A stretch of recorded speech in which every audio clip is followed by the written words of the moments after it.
RSS এর কাছে গেছে এবং সেন্ট্রাল থেকে ওএসিকে পাঠিয়েছে। আমার বাংলার নিরিখে আব্বাস ওএসির থেকে মিমের ওএসি থেকে অনেক বড় নেতা, অনেক বড় নেতা। কারণ বাংলার আপামর জনগণ। আপনি বলতে চাইছেন যে ওয়াইসিকে আরএসএস পাঠিয়েছে আব্বাসের? অবশ্যই তাই। তার কারণ হলো ওআইসি কে দিয়ে বাংলার এই দলিত আদিবাসী মাইনরিটির ইউনিটটা ভেঙে দিতে এনেছিল।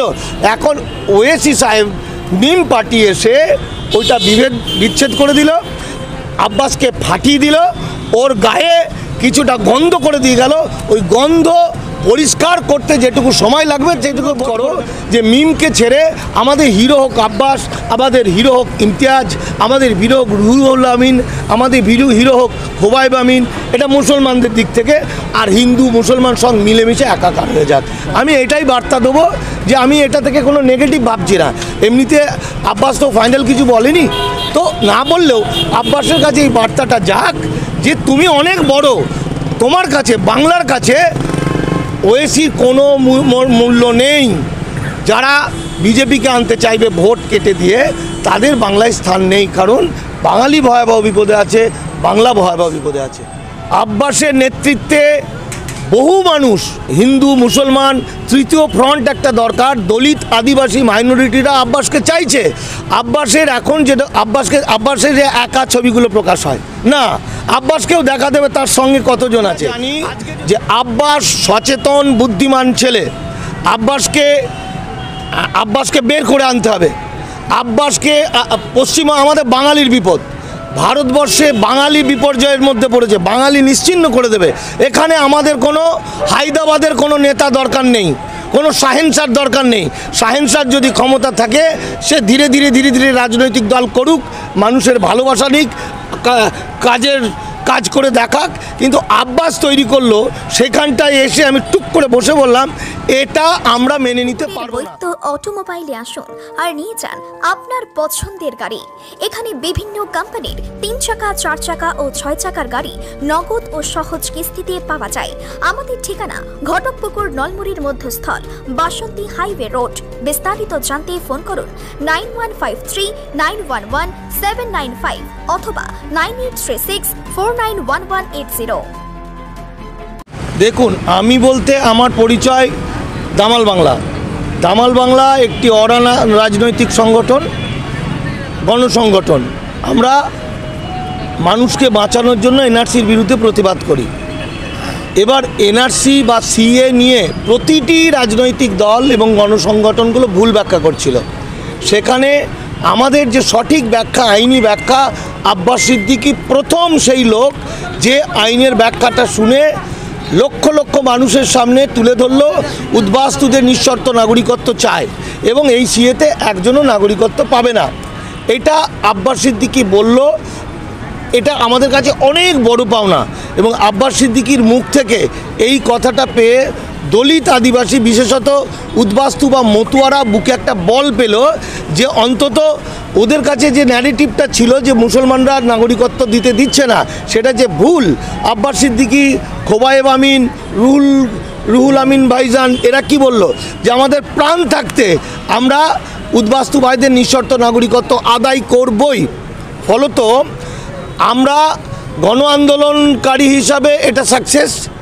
আমরা রাজনৈতিক দল নয়, সুতরাং কে কার সঙ্গে রাজনৈতিক আদান প্রদান করবে, জোট করবে, এটা আমাদের সাবজেক্ট নয়। কিন্তু যখন বিষয়টা দলিত আদিবাসী মাইনরিটির হয় এবং যখন আব্বাসের বিষয় হয়, তখন আমার কাছে অনেকে জানতে চায়। কারণ আব্বাসকে আমি ভালোবাসি। আব্বাস একটি সেই ছেলে, সেই মানুষ যে অতি সহজে মানুষের কাছে পৌঁছতে পারে এবং লক্ষ কোটি মানুষ, আজকে সাধারণ মানুষ, দিন আনা দিন খাওয়া, যারা আমার প্রকৃত ভারতবাসী বাংলার মানুষ, তারা আব্বাসকে নেতা বলে মেনেছে। এটা আমাদের কাছে গর্বের। এবং ইদানিং ইন্টেলেকচুয়াল মঞ্চে হিন্দু হোক মুসলমান হোক, যারা, সেটা আমাদের একটু অবদান আছে বলতে পারেন, তারাও আব্বাসের ওপর ভরসা রাখছে। এই আব্বাস দলিত আদিবাসী মাইনরিটিকে নিয়ে একটা জোট করতে হবে, যেটা প্রয়োজন। কারণ বিজেপির হাত থেকে বাঁচতে, দেখুন, কোনো রাজনৈতিক দল সঠিক ব্যাখ্যা দিচ্ছে না আইন। সেক্ষেত্রে এই মানুষগুলোকে, যেহেতু 48 সালের আগের দলিল লাগবে, এই মানুষগুলোকে বাঁচাতে আব্বাস সিদ্দিকীর কণ্ঠ ছিল সাংঘাতিক জোর। তো সেই জোরটা আমাদের কাছে খুব উৎসাহিত করেছিল এবং আমরা ভেবেছিলাম মানুষ বেঁচে যাবে। আমার মনে হচ্ছে যে এই খবরটা বিজেপি আরএসএসের কাছে গেছে এবং সেন্ট্রাল থেকে ওএসিকে পাঠিয়েছে। আমার বাংলার নিরিখে আব্বাস ওএসির থেকে মিমের ওএসি থেকে অনেক বড় নেতা, অনেক বড় নেতা, কারণ বাংলার আপামর জনগণ। আপনি বলতে চাইছেন যে ওয়াইসিকে আরএসএস পাঠিয়েছে আব্বাসের? অবশ্যই তাই। তার কারণ হলো ওআইসি কে দিয়ে বাংলার এই দলিত আদিবাসী মাইনরিটির ইউনিটটা ভেঙে দিতে চাইছে। যেমন আজকে মতুয়ারা যারা আব্বাসকে ভালোবাসছিল তারা ভয় পেতে শুরু করেছে। তার কারণ আমাদের ইসলাম কখনো বলেনি যে ধর্মের ভিত্তিতে কোনো রাজনীতি, তাহলে তো ভারতবর্ষে হিন্দু রাষ্ট্র না মুসলমান রাষ্ট্র হয়ে যেত। মুসলিম নামে কোনো রাষ্ট্র, কোনো রাজনৈতিক দল ধর্মে নেই, কিন্তু এই মিমের যে প্রতিষ্ঠাতা তার সংগঠনটা একদম সম্পূর্ণ মুসলিম সংগঠনকে নিয়ে। এক, দু নম্বর হচ্ছে মুসলিমদেরকে বাঁচানোর জন্য। এবার মুসলিমদেরকে বাঁচানোর জন্য যদি হয় একত্রিত হওয়ার জন্য, তাহলে দলিত ভয় পাবে। আরএসএসের বলার পক্ষে আরও সুবিধা হয়ে গেল, ওই দেখো মুসলমানরা জোট করছে। আমার মনে হয়েছে যে আব্বাস যে জায়গায় এগোচ্ছিল, দলিত আদিবাসী মাইনরিটি মানুষ তাকে যে সাপোর্ট করছিল, সে যে তাদের মধ্যমণি হয়ে উঠেছিল, এই জায়গাতে মিম খুব চালাক, ধুরন্ধর, বিশ্বের অন্যতম। সে তো জানে তাকে অমিত শাহ তার পায়ের কাছে এরকম প্রণাম করে, সাহায্য চায়। সেই লোকটা যখন আব্বাসের মতো একটা সহজ সরল সাদাসিধে মানুষের কাছে এসে মাথা নিচু করে বলছে, ভাই যে তুমি নেতৃত্ব দেবে, আমি তোমার পাশে থাকবো, অথচ আব্বাস কোনোদিন রাজনীতি করেনি, প্রথম, তাও তখন দলই তৈরি করেনি, তখন বুঝতে হয় যে ওই ধুরন্ধর লোকটার কোনো একটা কৌশল আছে। অর্থাৎ আব্বাসের গুডউইলটা ভেঙে দেওয়ার জন্য অথবা ক্যাশ করে নেওয়ার জন্য ওয়াইসি সাহেব এসে আব্বাসের গায়ে কিছু গন্ধ মোছাতেই তো ভোট চলে যাবে। এই যে পরিষ্কার করতে তার সময় লেগে যাবে। আব্বাস আজকে রুহুল আমিন থেকে শুরু করে যে কোনো, আমি তো অনেক মুসলিম বড় নেতা, হিন্দু নেতাদের কাছে গেছি, ইমতিয়াজ আহমেদ মোল্লার মতো একজন, আমি কি বলবো, একটা গণতান্ত্রিক লিডার, যে আব্বাসকে মেনে নিয়েছে, যে আব্বাসকে ভালোবাসতো, যে মনে করেছিল যে হ্যাঁ আব্বাসই হলো সে, যে পারবে, যার সঙ্গে আমরা আছি, এবং আব্বাসকে চেয়ারম্যান হিসেবেই তো ওরা মেনেছিল। ঠিক আছে, এই মুহূর্তে আব্বাসের উপর দায়ভার দিয়ে গেল ওয়াইসি। হ্যাঁ, ফলে তাহলে কি আপনারা আব্বাসের সাথ থেকে সরে যাচ্ছেন? আব্বাসের কাছ থেকে যদি দেখুন আমাদের নীতি এবং আদর্শটা আসল, আমার বাবা ভুল করলেও সেটাকে আমরা মেনে নেব না। ব্যক্তিগত আমাদের 1000 কোটি টাকা দিলেও কিন্তু আমরা অন্যায়ের প্রতি মাথা নত করব না। ঠিক আছে, আমরা জানি যে আব্বাস সচেতন বুদ্ধিমান ছেলে। আব্বাসকে বের করে আনতে হবে। আব্বাসকে আমাদের বাঙালির বিপদ, ভারতবর্ষে বাঙালি বিপর্যয়ের মধ্যে পড়েছে, বাঙালি নিশ্চিহ্ন করে দেবে। এখানে আমাদের কোনো হায়দ্রাবাদের কোনো নেতা দরকার নেই, কোনো শাহেনশার দরকার নেই। শাহেনশার যদি ক্ষমতা থাকে সে ধীরে ধীরে রাজনৈতিক দল করুক, মানুষের ভালোবাসা নিক, কাজ করে দেখাক। কিন্তু আব্বাস তৈরি করলো, সেখানটায় এসে আমি টুক করে বসে বললাম এটা আমরা মেনে নিতে পারবো না।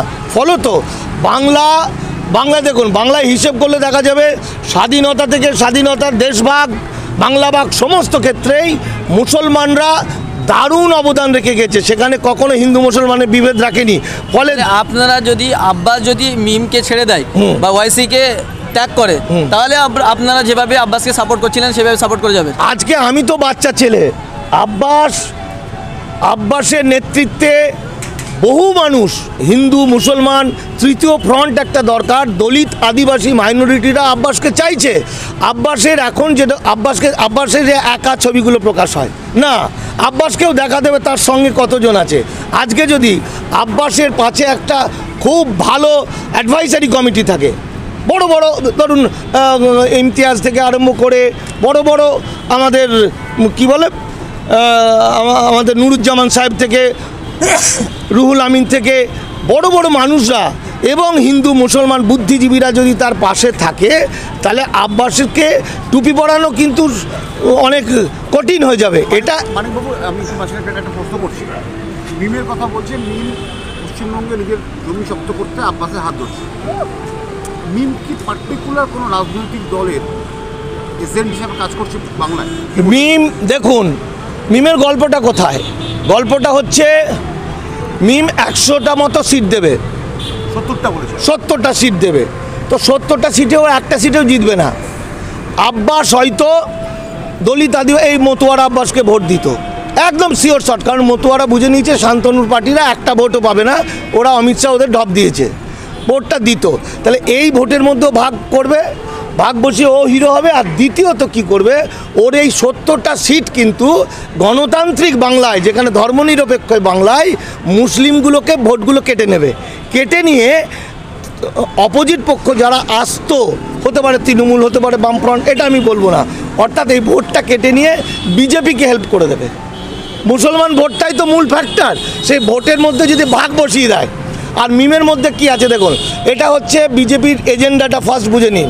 বিজেপি এমন একটা সুদর্শন চক্র ছেড়েছে, সিএতে মিথ্যা করে বলে দিল হিন্দুদের নাগরিকত্ব দেওয়া হবে, মুসলমানদের দেওয়া হবে না। তাহলে এটা পুরো মিথ্যা, এবং মুসলমানরা ভাবছে তাহলে আমরা বিপদে আছি, তাহলে আমাদের এক হতে হবে, তাহলে আমাদের একটা নিজেদের পার্টি দরকার, অর্থাৎ মিম এলে পরে ওয়েসি কথা বলতে পারে, তার নেতৃত্বে আমরা লড়াই করব, অন্তত বাঁচবো, অন্তত আমরা লড়াইটা দিতে পারবো। কিন্তু টোটালটা এই আইনটাই মিথ্যা। এখানে হিন্দু মুসলমানের কোনো ভয়ের কিছু নেই, মাত্র 31,313 জন নাগরিকত্ব পাবে সিএ 19-এ, আর যেটা সিএ 2003, তাতে হিন্দু মুসলমান সবার সমান ভয়। তাহলে আমরা কি বলছি, এক হলো হিন্দুত্ববাদ, ব্রাহ্মণ্যবাদ, মনুবাদ, আরএসএস, অপোজিটে দলিত আদিবাসী মাইনরিটি, এদের মধ্যে তো কোনো ভেদ নেই, এরা অনার্য শূদ্র, এরা তো একজন আরেকজন। আদিবাসী মুসলিমদের যে জোটটাকে, সেই জোটটাকে ভেঙে মুসলিমদের আলাদা করতে চাইছে হয়েছে, এইটাই আপনি দাবি করছেন? এটা তো সহজ অঙ্ক, উনি তো দলিত আদিবাসী মাইনরিটি, তো এরা রক্তের দিক থেকে এক, এরা অনার্য। তাহলে সবাই মনে করছে এখন হিন্দু মুসলমান এক হয়ে গেছিল, মানে আব্বাস থেকে শুরু করে মুসলিম নেতারা বলছে উদ্বাস্তুদের নিঃশর্ত নাগরিকত্ব আদায় করবই, প্রাণ পর্যন্ত দিতে পারি। এই জায়গা থেকে মুসলমানদেরটা বের করে নিচ্ছে, আলাদা করে মুসলমানটা বের করে নিচ্ছে, তারা দলিত আদিবাসী আলাদা হয়ে গেল। কারণ অজিত মাহাতো আদিবাসী কর্মী সমাজ, যার 1 কোটির বেশি লোক, অজিত মাহাতোকে আর এখানে আসবে না, তো সে তো ভয় পাচ্ছে, কারণ এখানে তো মিম ঢুকে পড়েছে। মিম তো মুসলিম সংগঠন, মতুয়ারা তারা তো ভয় পাচ্ছে, কারণ এমনিতেই আরএসএস মতুয়াদের মাথা খারাপ করে দিয়েছে যে মুসলমানরাই তোমার শত্রু। সেটা তো দামাল বাংলা আস্তে আস্তে সেই আসল জায়গাটা এনেছিল। এখন ওয়েসি সাহেব মিম পার্টি এসে ওইটা বিচ্ছেদ করে দিল, আব্বাসকে ফাটিয়ে দিল, ওর গায়ে কিছুটা গন্ধ করে দিয়ে গেল। ওই গন্ধ পরিষ্কার করতে যেটুকু সময় লাগবে সেটুকু ভোট করে নেবে। ওয়েসি সাহেব অর্থাৎ মিমকে আটকাতে কি আপনারা রাস্তায় নামছেন, পথে নামছেন? না, মিমকে রাস্তা আটকাতে, যদি মিমের কোনো রাজনীতিক ভিত্তি পশ্চিমবঙ্গে নেই। যে কটা জায়গায় মিমের লোকজন আছে, মালদার দিকে আছে কি মুর্শিদাবাদের দিকে অল্প অল্প, এই মানুষগুলো ভালো ছেলে, একদম দরিদ্র সাধারণ মানুষ, তারা আতঙ্কিত। বিজেপি তাদেরকে ভয় ধরিয়েছে, ফলে তারা মনে করছে আমরা যদি চলে যাই, আমাদের যদি শেষ করে দেয়, তাহলে মিম আমাদেরকে বাঁচাবে। কিন্তু ওই মানুষগুলো তো আব্বাসের সঙ্গে চলে আসবে।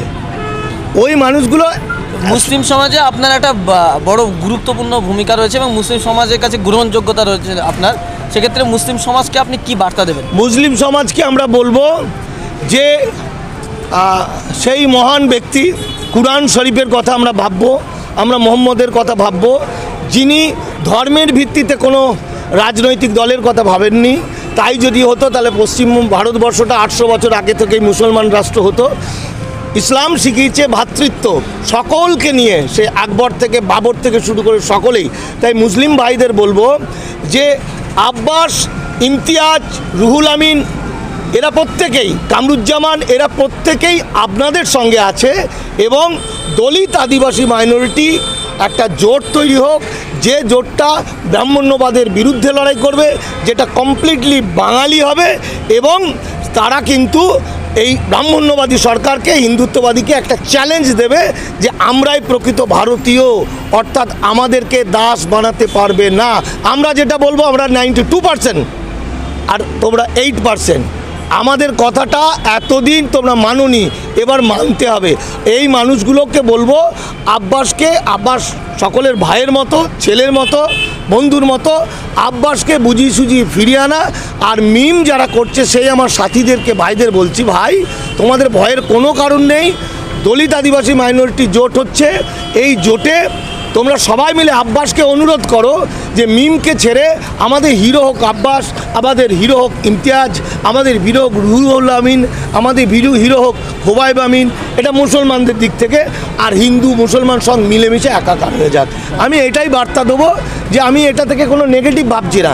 এমনিতে আব্বাস তো ফাইনাল কিছু বলেনি, তো না বললেও আব্বাসের কাছে এই বার্তাটা যাক যে তুমি অনেক বড়, তোমার কাছে বাংলার কাছে ওয়েসির কোনো মূল্য নেই। যারা বিজেপিকে আনতে চাইবে ভোট কেটে দিয়ে, তাদের বাংলায় স্থান নেই, কারণ বাঙালি ভয়াবহ বিপদে আছে, বাংলা ভয়াবহ বিপদে আছে। এসআর ইউনিকম এখানে সহজ কিস্তিতে নামি দামি কোম্পানির মোবাইল সুলভ মূল্যে পাওয়া যায় এবং বিভিন্ন কোম্পানির fridge, mixer machine, AC, LED TV, home theatre ও বিভিন্ন ইলেকট্রনিক দ্রব্য সুলভ মূল্যে বিক্রয় করা হয়। ঠিকানা চিনিপুকুর রোড, কাশীপুর, দক্ষিণ 24 পরগনা।